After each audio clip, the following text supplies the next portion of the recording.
I ducked, and I jumped out, and I managed not to receive this blow. And you joined the big mass And I joined that mass of people who were marched in that direction towards Grodno. Continue, tell the court. I mixed with that multitude. I tried to stop along the way to see whether I could find out what had happened to my family, whether they had been found out or not.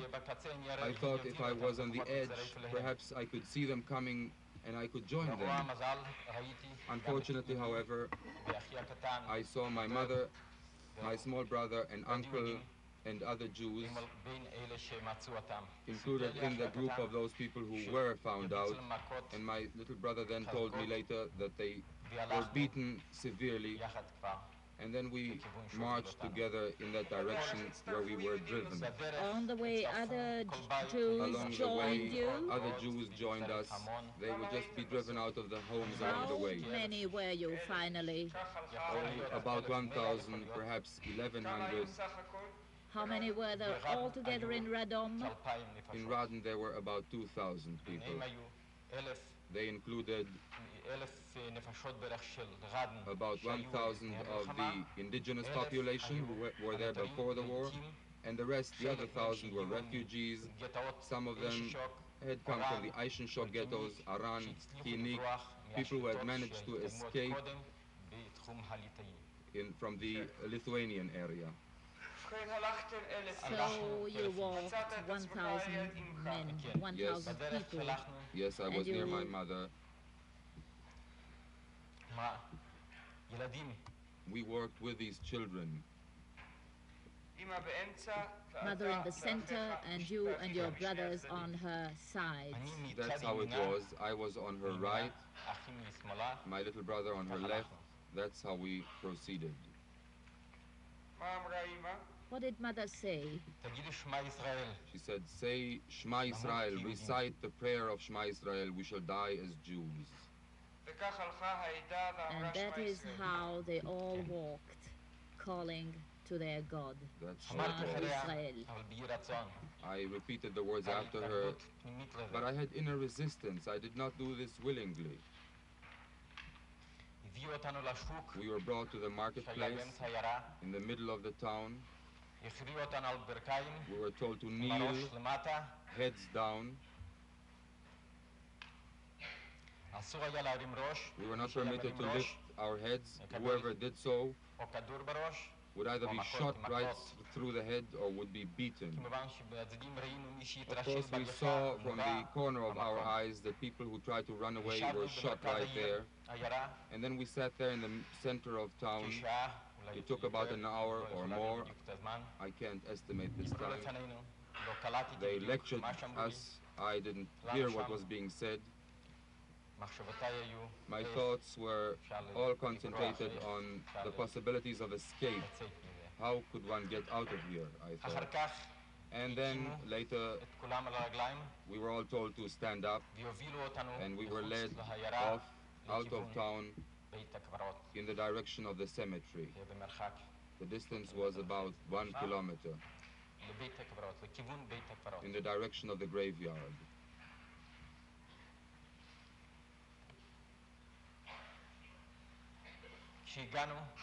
When we got there, approximately 100 yards from the cemetery,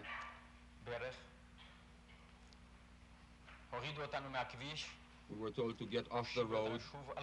Again, we had to kneel, heads down.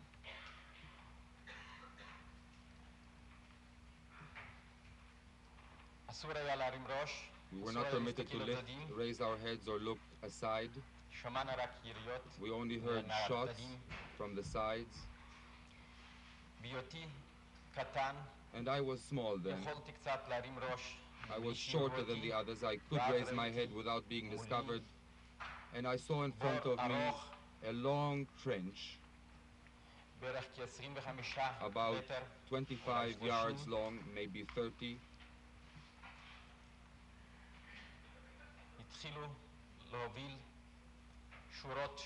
They began leading us row after row, group after group. We were led to that trench. People were undressed. Then they would have to go on that little hill which was near the trench. Machine gun bursts were heard and they would fall into the trench.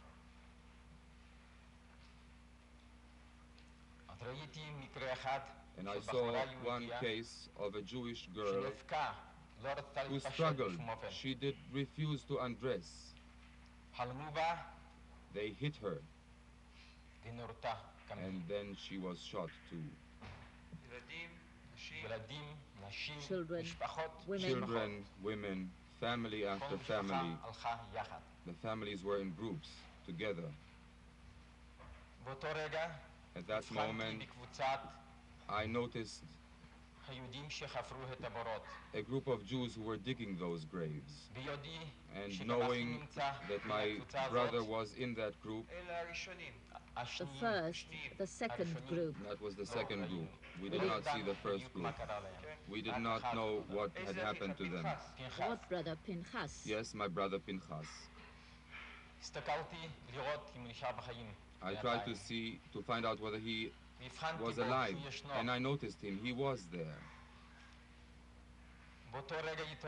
At that moment, a desire arose within me to join him. Because my thoughts, it was always my thought, one must survive. One must remain behind. One must survive.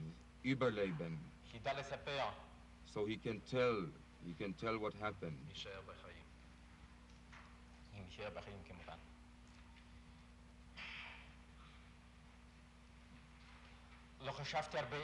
I did not think for a long time. I took leave of my mother and I started jumping over the heads of these people who were sitting next to me. I jumped and fell down. I got up again. I didn't give a thought to what would happen. And thus, I don't really know how. I was not noticed. I was not discovered. It was a miracle, really. I managed to reach the edge of the road, near the canal, the ditch there. I lay down in the ditch, and they apparently did not notice me. Right next to me, Zelig Rostover. I found Zelig Rostover, the carpenter from our town. He had been employed by the Gestapo. And he had this pass, a special permit, that said that he had to be among those who survived. It was a labor pass, a special labor pass. I think there were altogether only about 10 people who had such passes.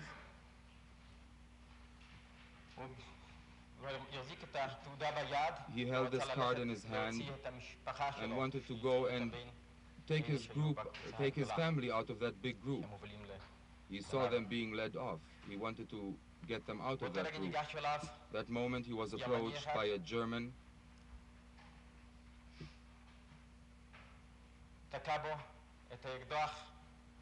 He jabbed the revolver into his neck. I heard a shot. His face blackened. He still spoke for a second. He said, "I have a pass." He was shot again and he fell. It was about half a yard away from me. I stayed for a second. I stayed for a moment, then I crawled on towards the road. And I managed to reach the edge of that other group, those people who were digging the graves. At that moment, a German approached me too and asked me, "Who are you? What are you doing here?" I had a pass, as though I had been a locksmith. I said I was a good locksmith. I'm a blacksmith. And he left me alone. I lay down and I crawled on again in the direction of my brother, and I joined that second group. What happened to your mother and your younger brother? My mother was killed, was shot together with all the other Jews near that And trench. your brother Yakutiel? My brother Yekutiel was also shot there on that day. Only later did I learn that I was the only one who, for some reason, managed to escape and to be saved. You returned with the group to the village. Yes, we heard the shots, it went on, the shooting went on. We were transferred, we were taken off about 200 yards from there in the direction of the town. And we lay down, we did not know what would befall us, whether we were being held there to cover up the trench or whatever it was, but then we were taken back into the town. There were about 90 to 100 people in this group. And thus we returned into the ghetto, the deserted ghetto.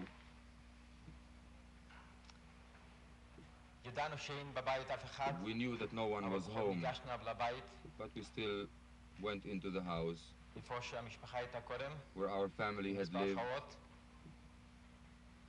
We went into there for a few hours. We took a prayer book, other sacred articles, a stale piece of bread perhaps, and we left the house again. We went to join other Jews who had remained alive, those who had been digging. We just did not want to be alone and isolated. And the day after the killing, you were ordered by the Germans to present yourself again for work. Yes, there was a registration. We were registered on that very same day. They took down the names of the people who were in that group which did the digging. We were registered. On the next day, we received instructions to go out to work, and I entered a locksmith's shop. I met another Jew who was a blacksmith. He employed me. I used that pass which I had, and I worked there for about a few days, 2 or 3 days. What did you do later? We returned. We were few. We wept. We did not know what to do. We decided that in the ghetto there was nothing for us to do any longer. We could not look in those faces, those men who had shot our loved ones. We could not look at these paths where the blood had flown, and we decided to flee the ghetto. We had some hope that perhaps father had survived, but we did not know whether he had managed to survive or not. So Pinchas and yourself ran to the woods. We went out into the woods. And after a few days you met your father. We wandered in the forest for several days. We managed to establish contact. We learned that father was alive, and we joined him. President of Court, where was your father at the time? He managed to run away from that group which was told to dig. He just rose. They were shooting at them, but he managed to flee. He and 17 other people. And then he was alone in the wood? Then he was all alone in the forest. There were no other Jews. Only after the slaughter began, other Jews went out into the woods. But until then, there were no Jews in the forest. And so we wandered around, the 3 of us, in that forest.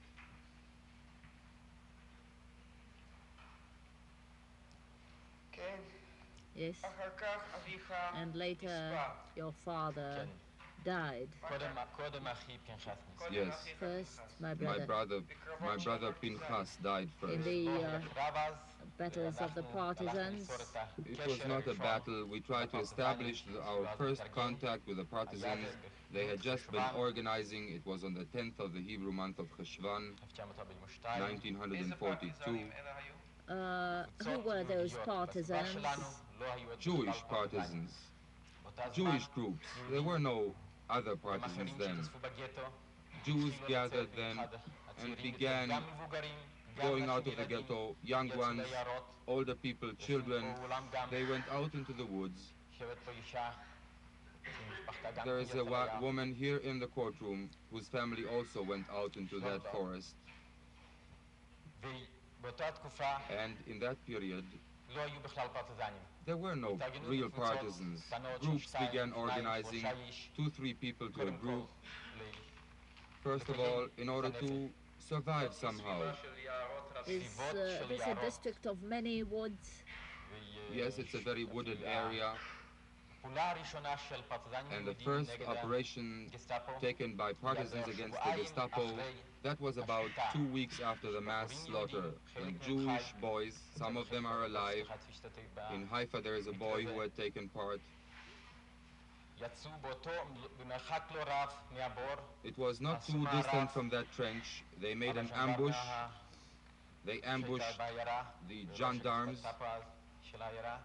The gendarmes were the Gestapo people. I think Kopka was the commander's name.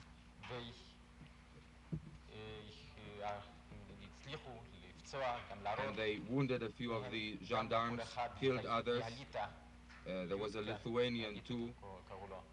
Litka he was called. He was also one of the collaborators. He died in that battle.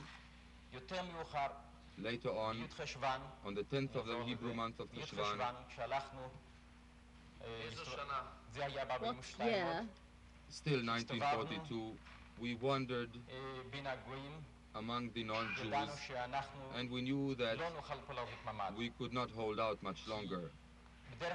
Because generally one could say the population was sympathetic, particularly to us. They knew us from our village. It was in the same area. We were known as honest Jews. There were good relations with us. They were prepared to give us food. They gave us clothing, but we did not have need of that. We had our own clothing. Often we would sell clothes and buy food, but they would not take us into their homes. Only very few people did that. I stayed for some time with a non-Jew, a farmer, Yudovich. He kept us in his home several months. And I must stress this, that at that time, even Germans entered that house. I saw them. We thought he would turn us over, but he resisted that temptation. He withstood that trial. This was after my brother had already been killed. President of court, what was this? You say it was a trial. Why? What do you mean he withstood the trial? What was the temptation? Well, he may have been rewarded. There was punishment. He could have been punished. He might have been killed if they had discovered Jews in his home. And of course, people were afraid in those situations. They were afraid to have Jews in their home. But there were others who did. And thus the three of us, my father, my brother Pinchas, and myself and my brother Pinchas went out to establish contact with the partisans. We went out into the dense forest. We knew that in this area we could not hold out. These were sparser woods, but in our village, near our home, it was in the middle of the night, about 1 a.m. Apparently someone had informed on us. People were waiting for us, Germans, about 20 or 23. They were in the corner near the house. There was a distance of about 1 yard, no more. We saw the muzzles of the rifles, but we did manage to run away. My brother and myself, I managed to run away. And I then decided to go to the Pushta, to the thicker forest. There was a group of partisans, a serious group, a considerable group. It was started by the Jews, then Russians joined us, Russians who came out of captivity and were among the farmers there. We had arms. We purchased these arms with good money.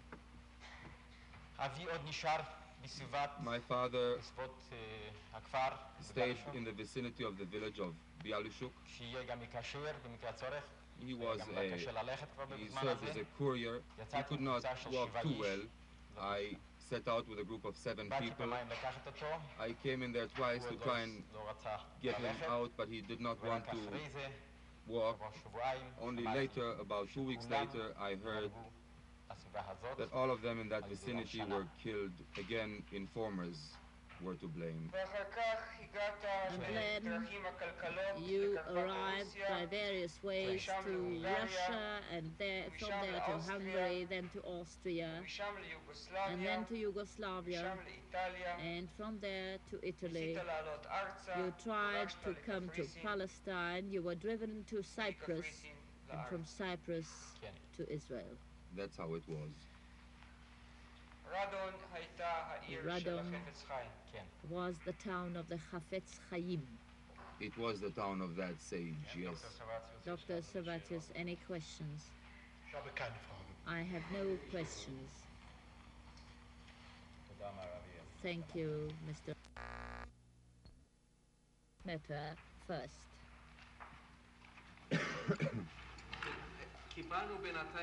President of Court, we received the address of Fontaden from you, Dr. Servatius.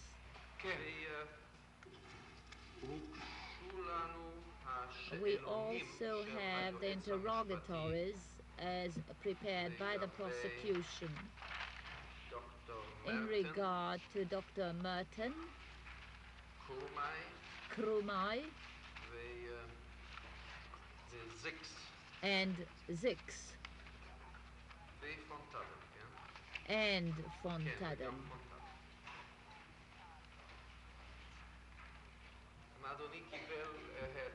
Did you receive a copy of those interrogatories, sir? Dr. Servatius, no, not yet. I have not yet obtained them. Mr. Hausner, I'm quite prepared to hand the copies to the defense right now. I would like to conclude this chapter before the day is over. By all means, sir. I just wish to request that the contents of these interrogatories, both ours and the defense's, should not be released for publication, because certainly it would not be appropriate to publish these questions before the witnesses themselves had seen them. In regard to your interrogatories, of course, you are at liberty to do it this way, but the question is, what has Dr. Servatius already done in this matter? Let us hear Dr. Servatius. To the extent that this pertains to my own questions or questions by Dr. Servatius, questions which have not yet been put to these witnesses, I should request that this material be kept as material which is not for publication, both by defense, by ourselves, and by the Secretariat of the Court, if possible.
the jurisdiction, could you point out to the jurisdiction this court has to prohibit the publication of those interrogatories? Of course, there are cases when publication can be prohibited by the court, things said in chamber, in the chambers of the judges, but to forbid one party to publish an interrogatory drawn up by that party, I would like you to point out the rule, the law. Mr. Hausner, sir, there's general authority about this derives from the court, the law about courts.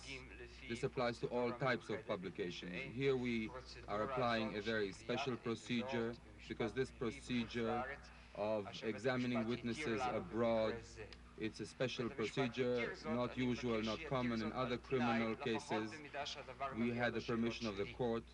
Therefore, I should like to have the permission of the court, conditional permission, at least as far as this applies to my questions.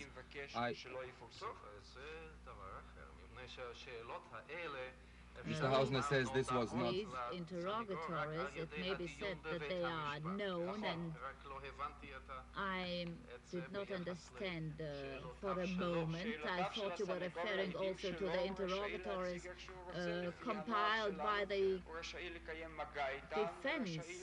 But the defense, of course, is at liberty to contact the witnesses and to explain his questions. Mr. Hausner, I'm speaking about my own interrogatory because I am really indicating in advance to the defense what the questions would be, but I would not like this to be made clear to other witnesses. Dr. Savatius, have you any remark? Ja, ich bin bereit, mit der Anklagebehörde die Vereinbarung zu treffen, dass keine Veröffentlichung erfolgt. Ich halte das für sehr zweckdienlich. Certainly, I'm quite prepared to reach agreement with the prosecution and not to make any publication of these questions. I think it's very effective. The President of Court, there will be no publication of the interrogatories of both parties, the Attorney General and yours. This is, of course, may be done by consent. Yes. President of Court, no need for a special decision by the court. Mr. Hausner, only to the extent that because these files are open to the press by the law of archives. I do not think that the files there is this procedure which would open these files, files, which would give access to the press to the court files.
the judges are now writing out the decision which they will give concerning the prosecution's request.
We now give decision number 15. By consent of both parties, we decide that the contents of the interrogatories submitted by them and the references of this court to courts abroad will not be published for the time being, will not be made public in order to ensure the efficiency of the examination of witnesses abroad.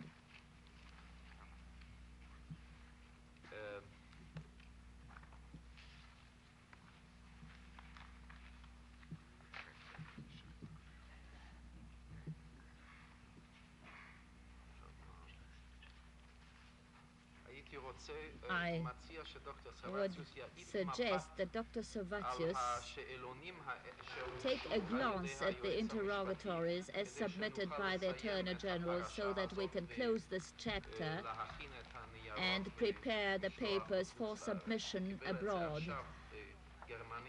He now received them in the German. Kann ich das im Anschluss an die Sitzung schriftlich dem Gericht mitteilen? Could I perhaps bring it to the attention of the court in writing after this session?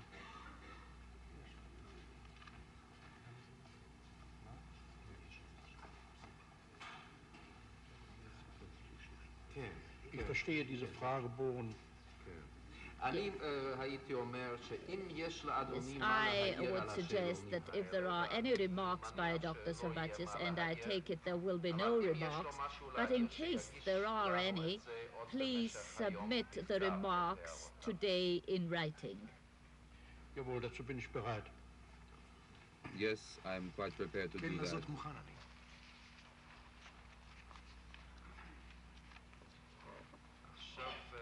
Now,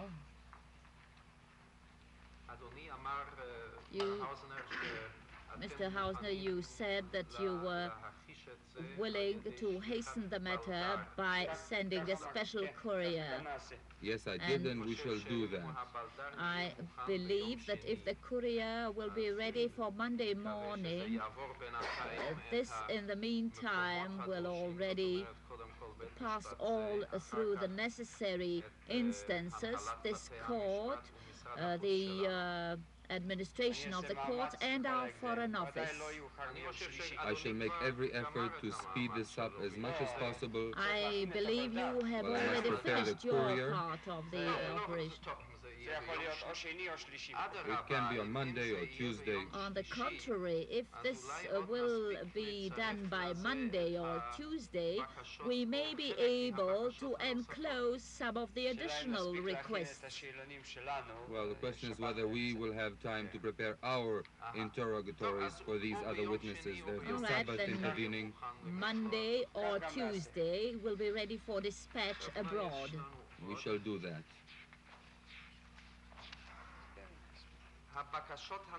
The additional applications by Dr. Servatius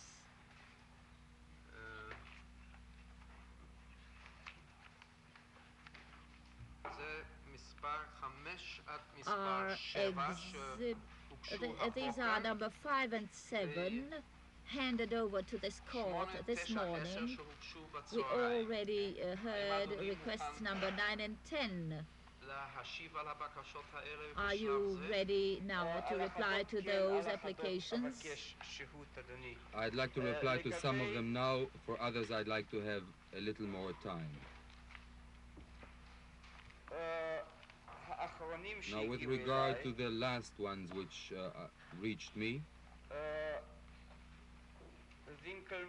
Winkelmann, Erich von den Bach-Zalewski, and Dr. Edmund Wesenmayer, I can say that we regard all three as criminal offenders.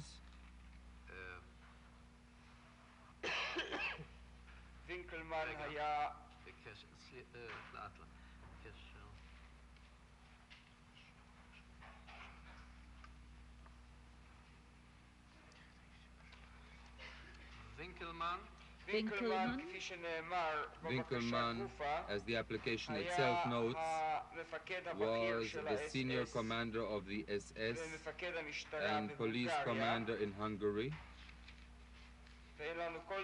And there's no doubt in our minds that he is an accomplice to Eichmann's crimes as far as Hungarian Jewry is concerned. Wesenmayer was the German ambassador in Budapest.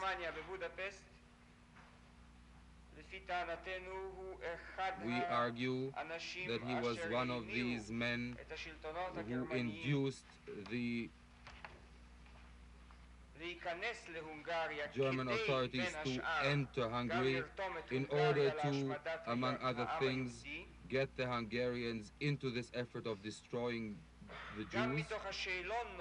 It also becomes clear from this very application, where the effort is being made to prove that orders to deport the Jews came from Wesenmayer.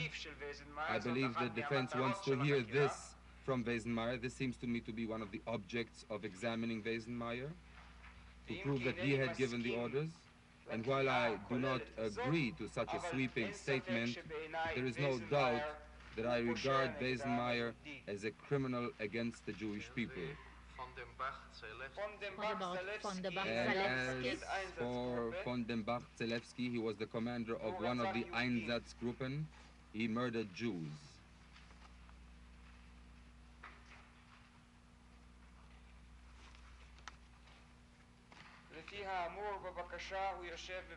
And it says in the application that the man is now in prison in West Germany.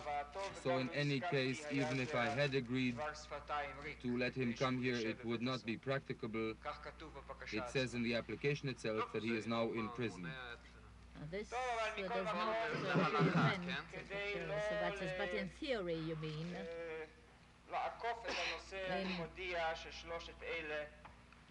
I don't want to circumvent the subject. I hereby declare that if these three people set foot on the soil of Israel, they will be imprisoned. They will be arrested under the law for the punishment of the Nazis and their collaborators, 1915. At the same time, I agree that all three can give testimony, which is relevant. It would be relevant to the offenses attributed to the accused. It's pertinent, quite pertinent.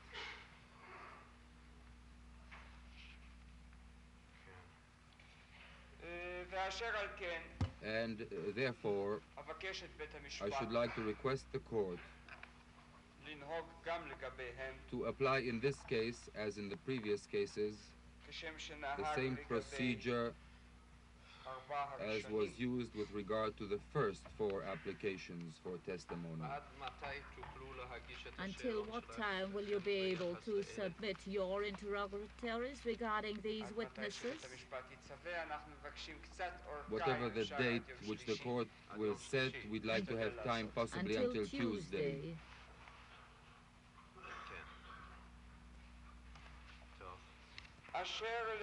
Now, as regards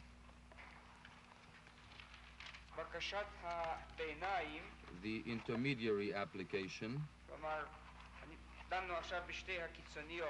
we spoke about the two extreme applications. Now the middle one, Ber is in prison. He was the last commander of Auschwitz. He is a criminal against the Jewish people. What I said about the others applies to him.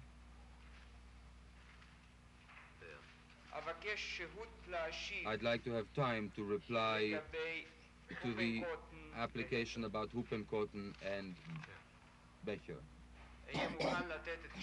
I shall be prepared to give my reply on Monday. Monday morning.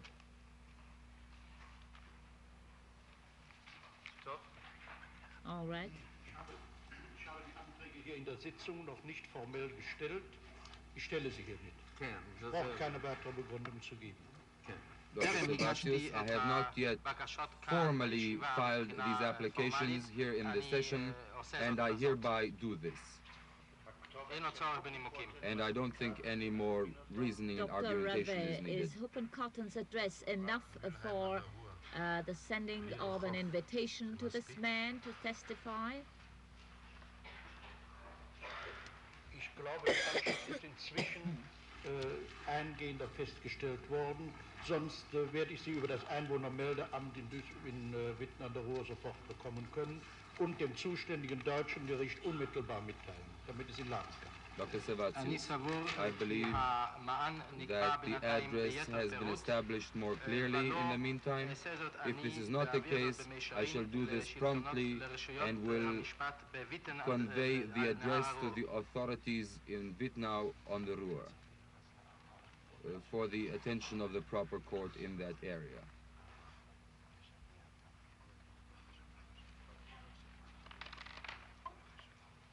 בתוספת לתרגום, לאחר שאברר את שהותם באמצעות משרד מרשם התושבים. And this after I have established.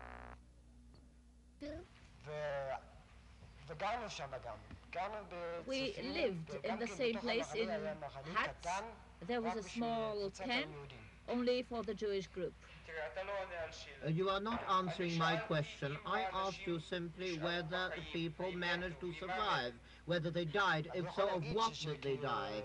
I can say that almost all the Jews of Minsk died. Only a small number, I believe some 30 or a maximum of 50 people survived. Of the whole of the ghetto? Out of the all ghetto. How did the people find their death? We called it a pogrom, and besides, from hunger, we called it a pogrom. What did they die of? You mean whether they were killed or they died naturally? Near us, later, there was a group coming into the ghetto daily. These were the Jewish workers. Jewish workers who used to leave every day and come back to the ghetto. One day, they came back to the place where we were stationed. We were not allowed to enter. They were not allowed to get in. Those Jews were not allowed to enter. And then we asked what was the matter. They said that the whole group was not permitted to come in. And this. What happened then? No, tell us without simply using so many words. 30,000 Jews were killed by the SS men. Who killed them? Where was it? In Minsk, inside the ghetto. They sealed off the ghetto hermetically. Our part, the ghetto Berlin, and killed everybody found within the ghetto walls. Everyone who did not leave for work was shot down and killed, also in the Russian ghetto. Do you know the names of the SS commanders who were there? I know Hauptstadtführer Riebe. What was his name? Riebe. Anybody else? I can't remember. Do you remember that on one occasion 3 people fled from the ghetto? Yes, this also happened at the beginning. And then the SD claimed 300 people as some sort of a retribution action. And then the 3 were found. What did the SD commander say then to the people of the ghetto? He said, it is not worth your while to try to escape. In exchange for everyone who escapes, we shall kill 100 Jews. What happened to the 3 who had fled? They were caught. The SS men brought them, a full car of SS guards came to the ghetto. They brought them to the square in the Hamburg ghetto and shot them right there.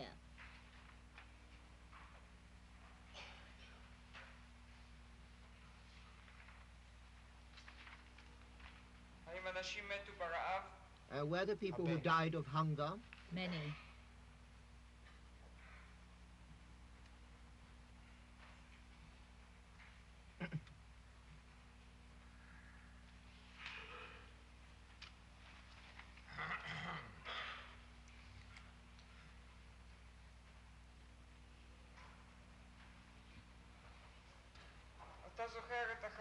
Do you remember your friend Gerard Hoffman?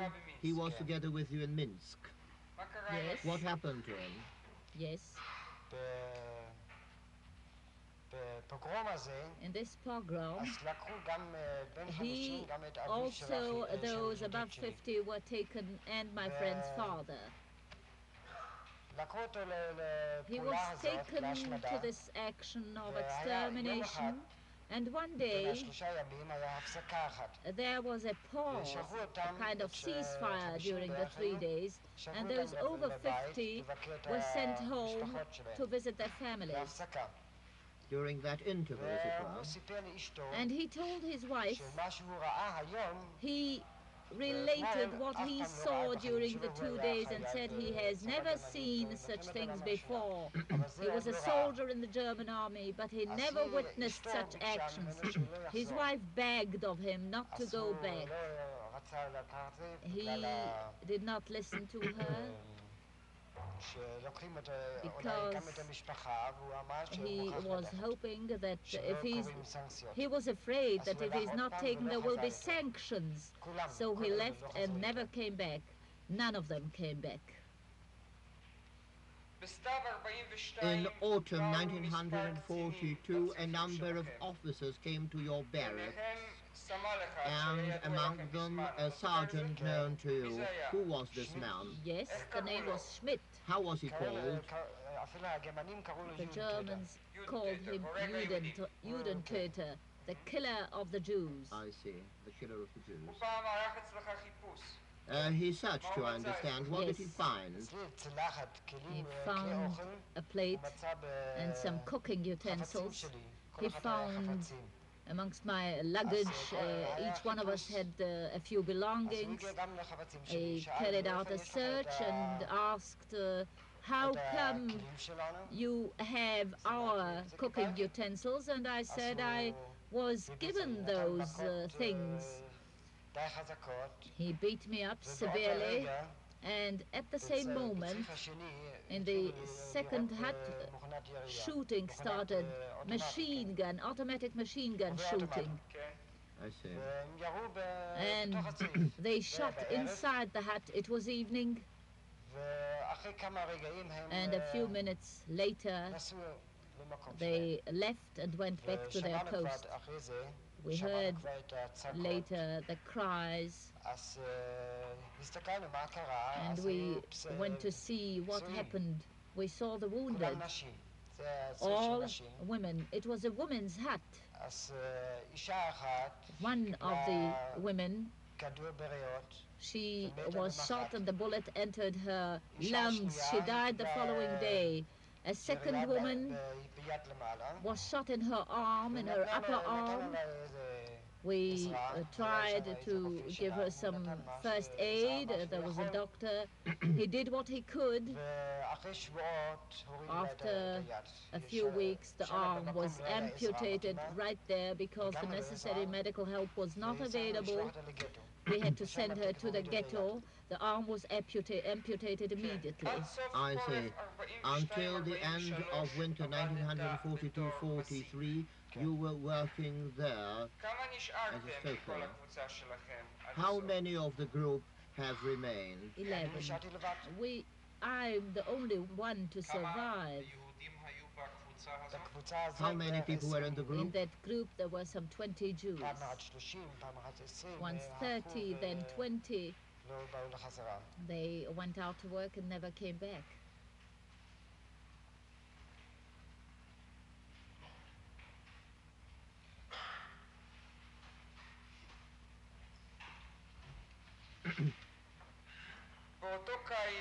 In the very summer, another 2 Jews came to your workshop. They came from the Western Europe. Yes. You knew the incident? Yes, I remember.